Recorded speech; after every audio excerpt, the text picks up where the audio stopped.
বানাবো সাদা আলুর তরকারি। তোমরা অনেকেই খেয়েছো বন্ধুরা। আজ আমি কিভাবে বানাই দেখো। আলুগুলো আগে থেকে সিদ্ধ করে রেখেছিলাম। কড়াতে সরষের তেল, কালো জিরা, শুকনো লঙ্কা, হিং ফোড়ন দিয়ে সিদ্ধ আলুগুলো তুলে দিয়েছি।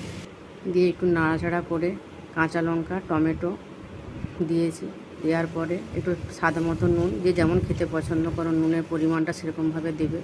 জল দিলাম, জল দিয়ে ফুটতে দেবো কিছুক্ষণ ফোটার পর এরপর মতো চিনি দেবো, যে যেমন চিনি খেতে পছন্দ করো কম বেশি করে নেবে। এরপর কাঁটা চামচ দিয়ে কিছু আলু গলিয়ে নেব। রেডি হয়ে গেল সাদা আলুর তরকারি। এটা লুচি, রুটি, পরোটা সঙ্গে খেতে খুব ভালো হয়। তোমরাও করে দেখো। আর যদি ভালো লাগে লাইক, কমেন্ট, শেয়ার করে দিও। ধন্যবাদ ভিডিওটি দেখার জন্য।